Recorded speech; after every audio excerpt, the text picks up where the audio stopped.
Hey guys, welcome back to my channel. So I have a doll repaint for you guys today, and it's a Halloween doll repaint. Happy Halloween! I would just like to pat myself on the back for getting this up in October. So congratulations me.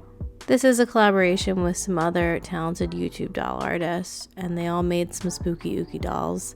So go check out Val Kitty's World, I Could Do That DIY, Stefu Doll, Delightful, Hexian, Enchantarium, Electric Bunny VT, and HLE Crafts. Everyone is linked down below, so go check them out.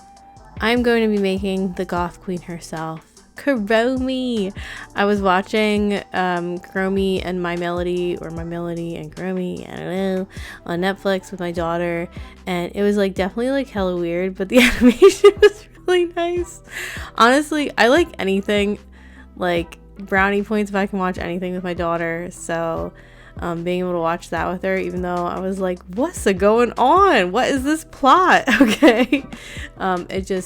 It makes me happy. I haven't painted a Monster High doll in like 47 years, so we're going to be painting one of those. And we're going to be painting one of my, I feel like Draculaura is like one of my favorite dolls ever, specifically G3 Draculaura. I just felt like she would be a good candidate for Kuromi, so that's what we're using. The hairstyle she came with is so cute, but it gots to go, so I'm cutting them little buns off.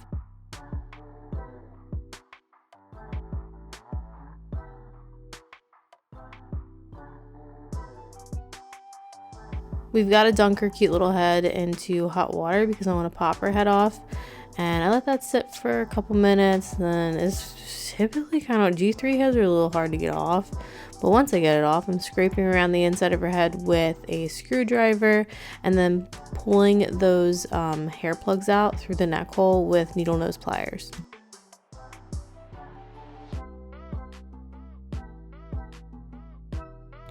Her makeup has got to go, so I'm taking it off with 100% acetone. I'm just rubbing around her whole head.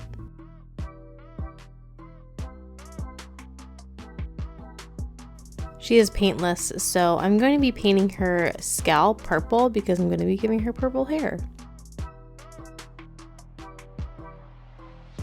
The hair we are going to be using is Orchid Purple from the Doll Planet, and I am folding the hair in half. Once I get a strand, I am looping it onto this reroot tool, and then I'm plunging it into the head.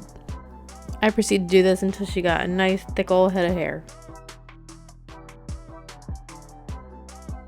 Off camera, I took my Fabri-Tac glue, I squeezed it through her neck hole, and I set that hair in place. Onto the face up. So I spray the doll 3 times with Mr. Super Clear, waiting 15 minutes between each spray. I'm wearing a respirator mask, and we start sketching some features on, well, specifically some eyeballs. My main eyeball objective was just to make them big and dark.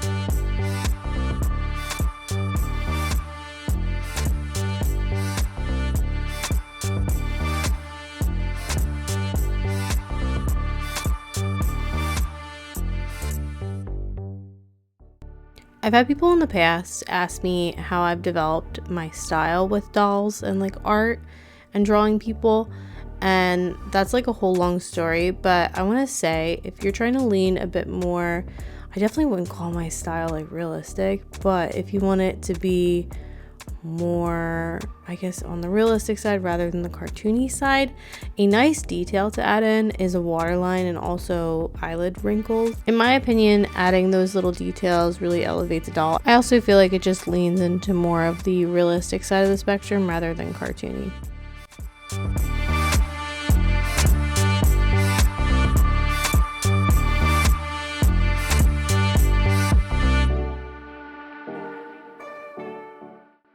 She's looking like she needs some blush, so blush she shall have. I'm putting pink blush literally all over her face, just everywhere. Once I'm done adding the pink blush, I'm going to take a little bit of red pastel and I'm going to be tapping that on the very middle of her cheek. I just feel like it gives her that extra flushed look. This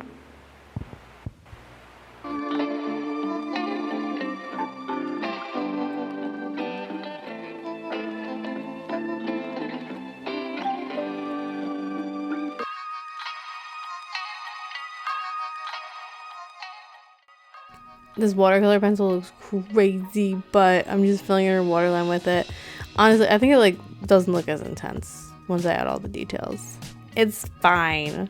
All of my like normal peach watercolor pencils are just little nubbins. I need to throw them out, but part of me loves my little nubbins.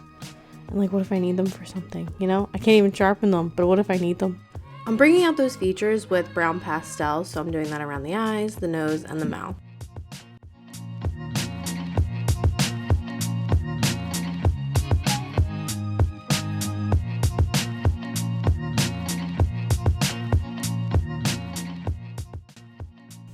I really like me some undertones, so I'm tapping blue on her ears, her brow bone, around her nose, her chin, and I'm also going to be going in with blue pencil and creating veins that are just branch-like pencil marks. The blue that I have is like the worst. It's not the worst pencil, but it's just a really unpigmented pencil, so it works really well for veins. And it's also a little nubbin.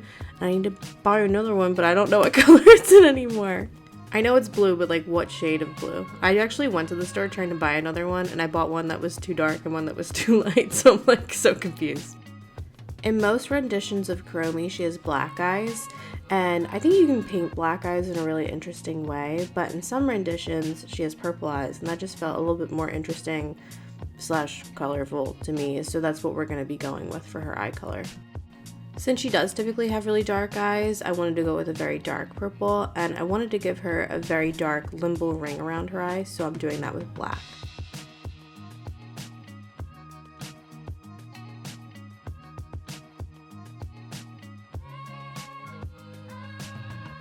I gave her round pupils at first, and then I ended up giving her slit pupils because I was like, she's a cat. And then I actually did my Kuromi doll review after doing this face up, and somebody was like, she's a bunny. And I was like, well, this kind of adds to her spookiness, and also whoopsie daisies.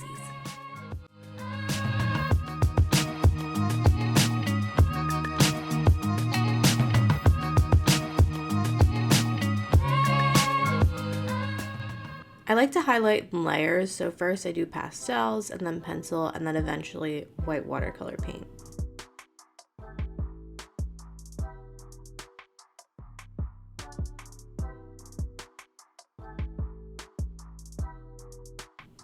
Kuromi has those like mad eyes. Well, they're not mad, but like, you know, they're kind of like dipping down. So I'm gonna be trying to achieve that with her eyebrows. I really like a fuzzy limbal ring, so I'm taking black paint and I'm adding some flicks of black going all around her eye towards her pupil.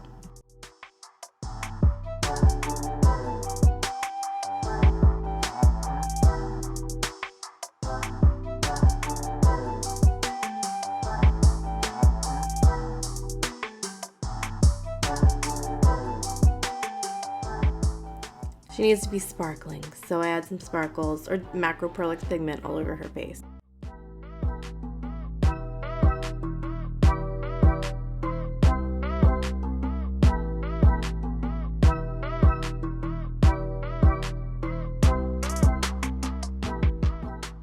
I wanted to try a new eye shine technique, so I took a white pencil and I just added a flick of white underneath the eyelid on top of the iris, and I like it. I'm going to be adding to it a little bit with paint. Now for the metallic. So I'm adding a mixture of metallic paint and metallic pencils around the waterline, also on the eyelid. I really like giving my dolls like a shiny waterline. It just really speaks to me. So I'm adding some rose gold metallic watercolor pencil in that area. I'm also going to be going in with rose gold metallic paints too. Her eyes are really dark, and I want them to be dark, but I want them like to have more variation in the iris, so I'm taking some lighter purple and I'm adding flicks of that going towards the pupil.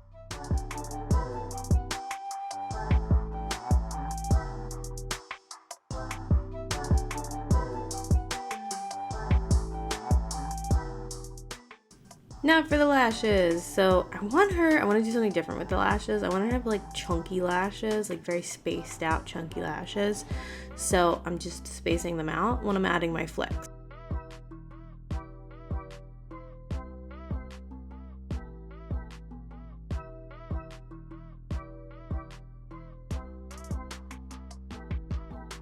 On to the last steps of the face up, so I'm just adding white on her eyes, like her iris, a little white dot, on her waterline, on her lips, the outer corners, and her cheeks.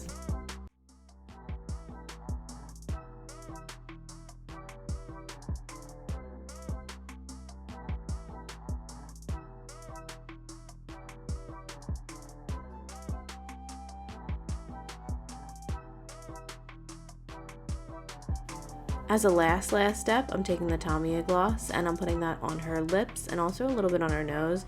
At first I was kind of not wary about this face up, but I was like, I don't know how I feel about this because it's a little different, like the lashes are a little different, but it's really growing on me and I think it gives that little sassy look that suits Kuromi.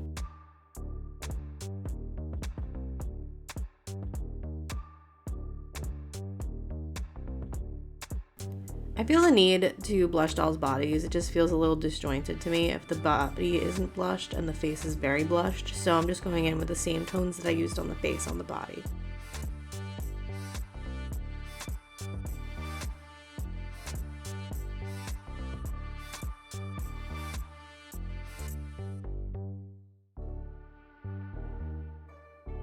On to the clothes. So I'm going to be making her a dress with like little coattail things. So I hem everything off camera with glue and then I'm sewing darts into the booby cups. I'm lining the coattails, so I'm going to be sewing these two fabrics together good side to good side. This is the bodice. I'm taking the booby cups and I'm sewing them together good side to good side. And then I'm going to be sewing the side panels together at the sides. We're then going to be sewing the bodice and the coattails together at the bottom. I think I did this in an unnecessarily complicated way where I like wrapped the skirt around because I sewed the back of the bottom together instead of the front of the bottom together. I don't know. It was just, why I do this to myself?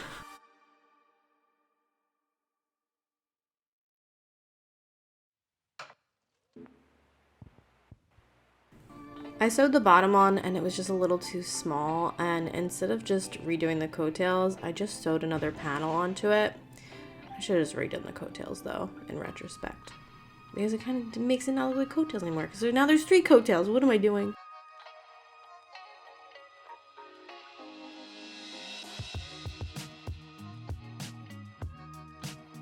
This is how it looks when I'm done, and I'm just going to be adding pom-poms to like literally everything. So pom-poms to the bottom, pom-poms to the top, just pom-poms. Also, something I didn't know until working on this project is you can buy very tiny pom-poms. Did you guys know? Now you know.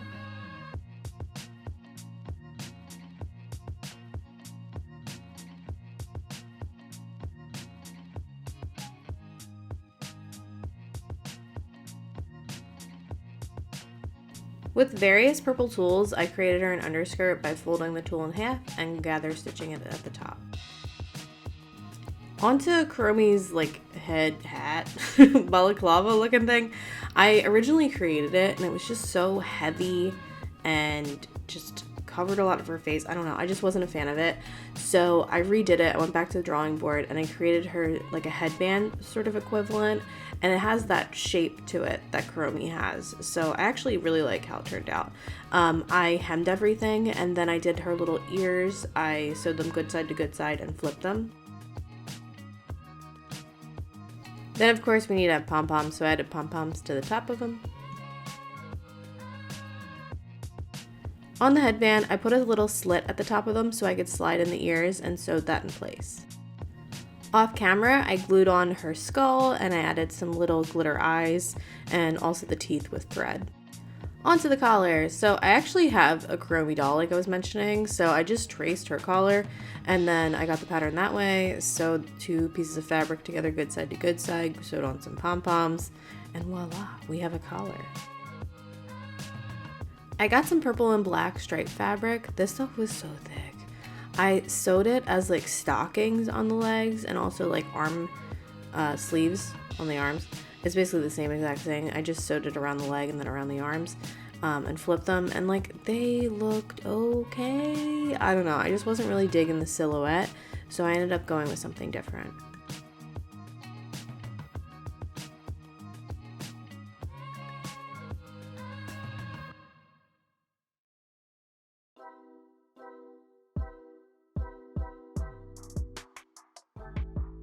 Now for some shoes. I think these are like ghoulie shoes that I spray painted black, and then I'm adding some glittery paint too, and I also like painted on the details like the shoelaces and all the metal bits. And this is what I had. I ended up, like I said, editing the stockings and the sleeves, so I gave her these poofy sleeves and some fishnet stockings that I actually just had, like I took them apart from other dolls that like doll outfits that I had in my stock box. But here she is, Miss America, the Queen, Kuromi. I love her. I hope you guys love her too. And I also really love how everybody in this Halloween collab's dolls turned out. I think they're just all so beautiful and spooky, and they're all linked down in my description box. You guys should check them out. I hope you guys have a good Halloween. I think I'm going to. Me and my kid, we're going to go trick-or-treating. She's going to dress up like Elmo. It's going to be a good time, okay? So like this video if you like this video. Subscribe makes me happy. And I hope you guys have a good Halloween. Bye!